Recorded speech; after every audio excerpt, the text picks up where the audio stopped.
ഒരു നീണ്ട ഇടവേളയ്ക്ക് ശേഷം സ്കൂളുകളൊക്കെ തുറന്നു അല്ലേ? കുട്ടികൾ ആദ്യമായിട്ട് അത് നമുക്കറിയാം, LKG 1-ാം ക്ലാസ്സിലേക്ക് കുട്ടികൾ ആദ്യമായിട്ടായിരിക്കും സ്കൂൾ എന്നൊരു പരിസരത്തിലേക്ക് പോയിട്ട് വരിക. അപ്പോൾ സ്വാഭാവികമായിട്ട് പലതരം അസുഖങ്ങളും അസ്വാസ്ഥ്യങ്ങളും നമ്മൾ അവരിൽ കാണാറുണ്ട്, അത് കാണപ്പെടാറുണ്ട്. നമ്മുടെ അടുത്ത് വരുമ്പോൾ നമ്മൾ പലതും കാണുന്നുണ്ട്.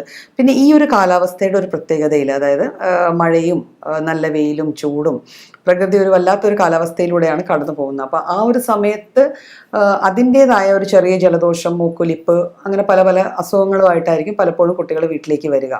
അപ്പം ഇന്നത്തെ ഈ അവസ്ഥയിൽ നമ്മൾ കാണുന്ന ഒരു കുറേ അധികം വൈഡ് സ്പ്രെഡ് ആയിട്ട് കാണുന്ന ഒരു ചൈൽഡ്ഹുഡ് ഇൻഫെക്ഷനാണ് തക്കാളിപ്പനി, അല്ലെങ്കിൽ ഹാൻഡ് ഫുട്ട് മൗത്ത് ഡിസീസ്, അതായത് HFMD എന്ന് നമ്മൾ സയൻറ്റിഫിക് ആയിട്ട് പറയുന്ന ഒരു അസുഖം. അപ്പം ഈ അസുഖം ഇപ്പം മിക്ക ക്ലിനിക്കുകളിലും കുഞ്ഞുങ്ങളെ കൊണ്ട് വരുന്നുണ്ട്. അപ്പോൾ ഇത് കാണപ്പെടുന്ന ഒരു അസുഖമായി മാറിയിരിക്കുവാണ്.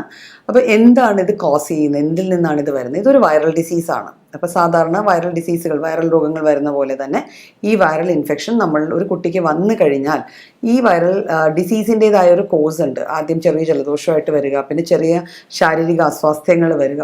അതിനെ തുടർന്ന് ദേഹത്ത്, പ്രത്യേകിച്ച് ഈ പറഞ്ഞ ഹാൻഡ്, ഫുട്ട് ആൻഡ് മൗത്ത്, ഈ ഏരിയകളിൽ, വായ്ക്ക് ചുറ്റും, കൈകളിൽ, കാലുകളിൽ ചെറിയ കുമിളകൾ പോലെ, നമ്മൾ ചിക്കൻ പോക്സിലൊക്കെ കാണുന്ന പോലെ ചെറിയ കുമിളകൾ പോലെ വരാം. ഈ കുമിളകളുടെ പുറം ഭാഗം, ഒരു കുമിളകളെ കണ്ട് തക്കാളിയുടെ തൊലി പോലെ റെഡിഷ് കളറിലായിരിക്കും, അത്രയും സോഫ്റ്റും ആയിരിക്കും. അതുകൊണ്ടാണ് ഇതിന് തക്കാളിപ്പനി എന്നുള്ളൊരു പേര് തന്നെ കിട്ടിയിരിക്കുന്നത്. അപ്പം ഇത്തരത്തിലുള്ള ചെറിയ ചെറിയ ഇത് വരുമ്പോഴായിരിക്കും പലപ്പോഴും നമ്മളിതൊരു തക്കാളിപ്പനി ആണല്ലോ എന്ന് ഡയഗ്നോസ് ചെയ്യുക. അപ്പം ഈ അസുഖം ഈ രീതിയിലാണ് കുട്ടികളിൽ കാണപ്പെടുന്നത്. ഇത് വന്നു കഴിഞ്ഞാൽ ചെറിയ പനിയും ജലദോഷവും മൂക്കടപ്പും ഉള്ളതിൻ്റെതായ ഒരു അസ്വാസ്ഥ്യത്തിൻ്റെ കൂടെ തന്നെ പലപ്പോഴും ഇത് വായിൽ കൂടുതലായിട്ട് വന്നു കഴിഞ്ഞാൽ കുഞ്ഞുങ്ങൾ ഭക്ഷണം കഴിക്കാൻ മടുപ്പ് കാണിക്കുകയും ഇതിന് നല്ല വേദന കാണും ചെറിയ കുരുക്കൾക്ക്. അപ്പോൾ വേദന കൊണ്ട് വെള്ളം കുടിക്കാൻ തന്നെ ബുദ്ധിമുട്ട് കാണിക്കും. ചിലപ്പോൾ കൈകളിലും കാലുകളിലും ഉള്ള ചെറിയ ചെറിയ കുരുക്കൾ പൊട്ടിച്ച് അത് വ്രണങ്ങളായി മാറാനുള്ള സാധ്യതയുണ്ട്. അപ്പോൾ ഇത്തരത്തിലുള്ള കോംപ്ലിക്കേഷൻസ് ആണ് നമ്മൾ എല്ലാ വൈറൽ ഡിസീസസിലും മാനേജ് ചെയ്യുന്ന പോലെ തക്കാളിപ്പനിയിലും മാനേജ് ചെയ്യേണ്ടത്. ഇപ്പോൾ എവിടെ നിന്നാണ് കുട്ടിക്ക് ഈ അസുഖം കിട്ടിയത്? സ്വാഭാവികമായിട്ട് ഒരു വൈറൽ ഡിസീസ് ഒരു വ്യക്തിയിൽ നിന്ന് മറ്റൊരു വ്യക്തിയിലേക്കായിരിക്കും പോകുക. അപ്പോൾ സ്കൂളിൽ ഒരു കുട്ടിക്ക് ഈ അസുഖം ഉണ്ടെങ്കിൽ സ്വാഭാവികമായിട്ട് ആ കുട്ടിയായിട്ട് അടുത്തിടപഴകിയ കുഞ്ഞുങ്ങളിലേക്ക് ഈ അസുഖം വരാനുള്ള സാധ്യതയുണ്ട്. അപ്പോൾ നമ്മുടെ കുട്ടിക്ക് ഒരു ചെറിയ പനിയോ ജലദോഷമോ വന്നാൽ നമ്മൾ ആദ്യം ചെയ്യേണ്ടത് ആ കുട്ടി വീട്ടിൽ തന്നെ ഇരുന്ന് കുഞ്ഞിനെ നോക്കണം.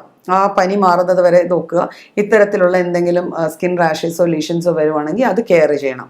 എന്നിട്ട് നമ്മൾ ഇത് തക്കാളിപ്പനിയാണ് എന്ന് കൺഫേം ചെയ്ത് കഴിഞ്ഞാൽ, ഇത്തരത്തിലുള്ള ലക്ഷണങ്ങളുണ്ട്, 7 തൊട്ട് 14 ദിവസം എടുക്കും പലപ്പോഴും ഈ സ്കിന്നിലെ ലീഷൻസ് വരാനായിട്ട്. അപ്പോൾ ഇത്തരത്തിലുള്ള ലീഷൻസ് വന്നിട്ടുണ്ടെങ്കിൽ അത് പൂർണ്ണമായിട്ട് മാറുന്നവരെ കുഞ്ഞിനെ പുറമെ കുട്ടികളുമായിട്ടുള്ള ഇൻറ്ററാക്ഷൻസ് മിനിമൈസ് ചെയ്യാം. നമുക്കിതിനെ എങ്ങനെ പ്രതിരോധിക്കാം, അല്ലെങ്കിൽ എങ്ങനെ ചികിത്സിക്കാം? ഒരു സാധാരണ പനി വരുന്നത് പോലെ തന്നെ പനി വരുമ്പോൾ നമ്മൾ ചെയ്യുന്ന കാര്യങ്ങൾ, കുഞ്ഞുങ്ങൾക്ക് പനി വന്നാൽ നമുക്കറിയാം, കൊച്ചു കുട്ടികൾക്കാണ് ഇത് പൊതുവെ കാണപ്പെടുന്നത്. ഒരു 5-ാം ക്ലാസ് വരെയുള്ള, അതായത് 10 വയസ്സ് വരെയുള്ള കുഞ്ഞുങ്ങളിലാണ് മിക്കവാറും തക്കാളിപ്പനി കാണപ്പെടുന്നത്. അപ്പോൾ ആ കുഞ്ഞുങ്ങളിൽ ഇത്തരത്തിലുള്ള ബുദ്ധിമുട്ട് വന്നു കഴിഞ്ഞാൽ നമ്മൾ അവരെ വീട്ടിൽ കെയർ ചെയ്യുക, അവരുടെ പനി ജലദോഷം ഹാൻഡിൽ ചെയ്യാനുള്ള രീതിയിലുള്ള മരുന്നുകൾ കൊടുക്കുക. ഇപ്പം ഞാനൊരു ഹോമിയോ ഡോക്ടർ ആയതുകൊണ്ട് എനിക്കറിയാം, ഹോമിയോപ്പതിയിൽ ഇതിന് കൃത്യമായ മരുന്നുകളുണ്ട്.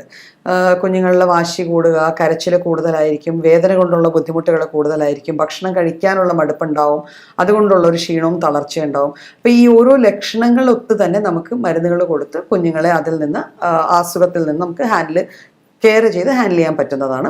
ഇക്കൂടെ നമ്മൾ ശ്രദ്ധിക്കേണ്ട അവർക്ക് കൊടുക്കുന്ന ഭക്ഷണവും കൂടെ ആയിരിക്കണം. ഒരിക്കലും ഒരു പനി വന്ന കുഞ്ഞിന് നമ്മൾ ഹെവി ആയിട്ടുള്ള മീൽസോ കുറേ അധികം ഫ്രൈ ആയിട്ടുള്ളതോ അല്ലെങ്കിൽ നോൺ വെജ് ഫുഡുകളൊന്നും കൂടുതൽ കൊടുക്കാണ്ടിരിക്കുക. ഏറ്റവും സിമ്പിളായി ആവിയിൽ വേവുന്നതായതും ദഹിക്കാൻ ഏറ്റവും എളുപ്പത്തിൽ ദഹിക്കാവുന്ന രീതിയിലുള്ള ഭക്ഷണങ്ങൾ കുഞ്ഞിന് കൊടുക്കുക. ധാരാളം വെള്ളം, ശുദ്ധമായ ജലം, തിളപ്പിച്ചാറ്റിയ വെള്ളം കുഞ്ഞിന് കൊടുക്കുക.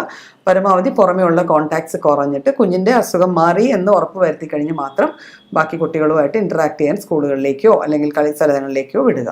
അപ്പോൾ ഈ രീതിയിൽ നമ്മൾ മാനേജ് ചെയ്ത് കഴിഞ്ഞാൽ ഈ അസുഖം കൂടുതൽ പടർന്ന് പിടിക്കാതെ തന്നെ നമുക്ക് മാനേജ് ചെയ്ത് കാര്യങ്ങളെ നല്ല രീതിയിൽ കൊണ്ടുപോകാൻ പറ്റുന്നതാണ്.